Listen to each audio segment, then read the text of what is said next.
जिसके हम सभी साक्षी बनकर के आज यहाँ विराजमान है।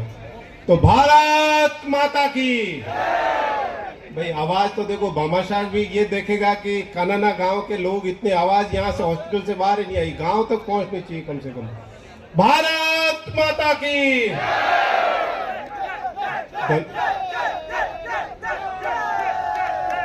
बहुत बहुत धन्यवाद। सबसे पहले तो इस वीर भूमि, इस नागा जी की भूमि को प्रणाम करता हूं। शीतला माता को प्रणाम करता हूं। वीर दुर्गादास जी की ये भूमि को मैं प्रणाम करता हूं। और इस भूमि से जन्म लिए हम सबके आदरणीय स्वर्गीय प्रधान साहब दरपत कर्ण जी को प्रणाम करता हूं। हमारे छत्राराम जी ओड साहब को प्रणाम करता हूं। दुर्गाराम जी ओड उनको भी प्रणाम करता हूं। और इस अस्पताल के आज शुभारंभ के अवसर पर हम सबके बीच विराजे प्रधान साहब भगवत सिंह जी जसवाल साहब, यहाँ के सरपंच साहब चैनकरण जी, सीएमएचओ साहब, एसीओ साहब, हमारी नगर परिषद की सभापति महोदया सुमित्रा जी, पूर्व अध्यक्ष नगर पालिका की प्रभा जी, और सबसे ज्यादा अगर मैं नतमस्तक करते हुए प्रणाम करूं तो दिलीप जी और उनके पूरे परिवार को, उनके सभी मित्र बंधुओं को मैं अपनी तरफ से बहुत बहुत प्रणाम करते हुए यहाँ सामने बैठे सभी देवतुल्य कानाना ग्रामवासियों को और युवा साथियों को और माताओं बहनों को प्रणाम करता हूं। जैसा कि आज बहुत ही शुभ दिन है और इस शुभ दिन का कानाना वासी नहीं, आसपास के सभी इंतजार कर रहे थे। मैं आपको ये कहता हूं कि इस अस्पताल का जो आज उद्घाटन हो रहा है, मेरी तो बहुत इच्छा थी, मैंने दिलीप जी को भी कहा, सरपंच साहब से भी निवेदन किया कि इस कार्यक्रम में इतना बढ़िया अस्पताल बनाया, इसका तो शुभारंभ मुख्यमंत्री महोदय के द्वारा ही होना चाहिए था। लेकिन कार्यक्रम की तारीख तय थी और मुख्यमंत्री जी का जो भी चुनाव के दौरान उनका भी दिल्ली प्रवास था, इस कारण उनका भी नहीं आ सके, और हमारे चिकित्सा मंत्री जी की भी यही मजबूरी के कारण वो आ नहीं सके। अगर इस कार्यक्रम में थोड़ा रद्दोबदल होता तो मैं पक्का विश्वास दिलाता हूं कि वो उनको यहाँ उपस्थित जरूर होते, और जब वो होते तो इस भव्य अस्पताल की जो भवन देख करके शायद पूरे राजस्थान में, मैं तो कहता हूं इतना सुंदर जो भवन बनाया और इतने कम समय में बनाया है, उसके लिए आप सभी बहुत साधुवाद के पात्र हैं। और सबसे ज्यादा मैं ठेकेदार जी को भी बहुत बहुत धन्यवाद देता हूं जो इतना अच्छा भवन बनाया।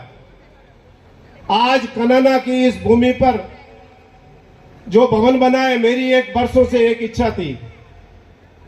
अस्पताल तो खैर अभी बना है, लेकिन मेरी एक बचपन से एक इच्छा थी कि ये रोड जो कम से कम इस किनारे से इस किनारे तक डबल जरूर होनी चाहिए, और डबल होनी चाहिए। जब गौरव पत्र यहाँ पर दिया था वसुंधरा जी की सरकार में, तब मैंने भी मेरे पिताजी से मैंने निवेदन किया था कि ये डबल रोड यहाँ हो और बीच में फुलवारी लगे तो बहुत अच्छा होए।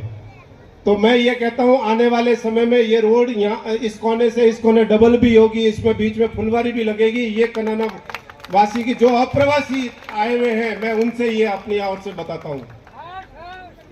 दूसरा, आपकी एक प्रमुख समस्या है बालोतरा से कानाना होते हुए समदड़ी रोड की। मुझे पता है इस रोड की जो पहले डबल हुई थी तभी भी भाजपा सरकार में हुई थी। भाजपा सरकार सबका साथ, सबका विकास और सबका विश्वास लेके चलती है। और मैं आपको एक किस्सा बनाऊं, अभी मैं एक दिन मेरे परिवार गणों के साथ में गांव आ रहा था, क्योंकि मेरा गांव भी आगे पारलू ही है। तो आप अप्रवासी तो अभी आए, लेकिन हमारे को तो रोज जाना पड़ता है। तो मेरी बहन मेरे साथ में थी, मेरी बहन ने मेरे को कहा ऐसा नहीं चलेगा, ये रोड तुरंत ठीक होनी चाहिए। तो मैंने उसे एक ही कहा, क्योंकि उसका बच्चा अभी 7th में आया है, मैंने उसे कहा कि मैंने कहा चीनू कौन सी क्लास में आया? तो बोले 7th में। मैंने कहा हाफ ईयरली अर्धवार्षिक परीक्षा तो हो गई होगी। उन्होंने कहा नहीं, अर्धवार्षिक इतनी जल्दी होती है क्या? तो मैंने कहा मेरा भी यही हाल है। मेरा भी यही हाल है कि अभी तो हमारे आचार संहिता पे आचार संहिता लगी है, अब आचार संहिता भी अभी 6 तारीख को परसों ही खत्म हुई है, क्योंकि पहले समय कम था। और मुझे पता है आपसे ज्यादा मुझे इस रोड की सबसे ज्यादा चिंता है। आप विश्वास रखो, इस रोड का मैंने तो हालांकि मुख्यमंत्री जी को और गडकरी जी को भी लिख के दिया था। अब भविष्य में दिल्ली में आज मालूम चलेगा कौन बनते हैं राष्ट्रीय परिवहन मंत्री। मैं इस रोड को यहाँ से पाली तक नेशनल हाईवे और यहाँ से काकानी तक स्टेट हाईवे के ये स्टेट हाईवे तो हो चुका है ये, लेकिन ये रोड इतनी अच्छी सुलभ हो जो कम से कम यहाँ आने वाले जो भी है राहगीर है, जो भी अप्रवासी हो, चाहे यहाँ के रहने वाले हो, उनको दुविधा नहीं हो। तो आप विश्वास रखना, भारतीय जनता पार्टी का प्रत्येक सिपाही का एक ही कहता है, जो कहता है वो करके दिखाता है, और ये होगा आपके। दूसरा आपको ये बताता हूँ कि जैसा कि मीठे पानी की बात है, क्योंकि अभी तक आप में से किसी ने मीठे पानी का भी किसी ने जिक्र किया नहीं है। आज भाजपा सरकार आने के बाद में जानियाना के अंदर टेस्टिंग हो चुकी है, पिछले 5 साल में टेस्टिंग नहीं हुई, तो जानियाना में टेस्टिंग हो चुकी है। गर्मी बहुत ज्यादा थी और इस गर्मी के कारण पानी की मात्रा ज्यादा जरूरत होती है और पीछे पाइपलाइन में भी लीकेज था। आप ये निकट भविष्य में इसके अंदर कनाना गांव के अंदर भी मीठा पानी, हिमालय का जो पानी है वो मिलेगा, ये आप विश्वास रखना। और सरपंच साहब से मैं निवेदन करता हूँ, इस अस्पताल में सीएमएचओ साहब भी बैठे हैं और जो भी प्रशासनिक अधिकारी बैठे हैं, हम सब मिलकर के इस अस्पताल को कितना भव्य बना सके, कितना अच्छा बना सके, यह हम अपने क्या नाम है अपने पुरजोर प्रयास करेंगे। एक यहाँ ग्रामीण बैठे हैं, किसान भाई बैठे हैं, उनको यहाँ से और कीटनोद और कुंपावास भी जाना पड़ता है। उसकी रपट बनाने के लिए भी मैंने मुख्यमंत्री महोदय से निवेदन किया है कि नदी के अंदर भविष्य के अंदर ये रपट बने। इस नदी को भी कैसे इस नदी के अंदर पानी डाला जा सके, मैंने विधानसभा के अंदर भी ये मांग रखी थी और उसका मेरे पास में बकायदा जवाब भी आया है कि इसके अंदर एक डीपीआर वगैरह कोई बनाई है जो माही नदी से जोड़ने के लिए। अब वो प्लानिंग थोड़ी सी लंबी है, बस यही मैं आपसे निवेदन करता हूँ। और आप इस ग्राम वासियों के द्वारा कभी भी कोई भी जरूरत होगी, मैं आपके समक्ष हाजिर रहूंगा।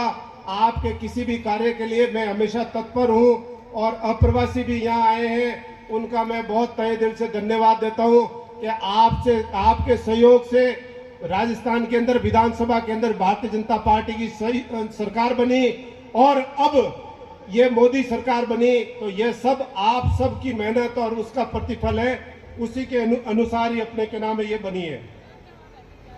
दूसरा, मैं अपनी ओर से अंतिम रूप में यही निवेदन करता हूं कि हमारे दिलीप जी और इनका परिवार एक कहते हैं कि कबीरा जब हम पैदा हुए ऐसी करनी कर चलो जग हंसा हम रोए।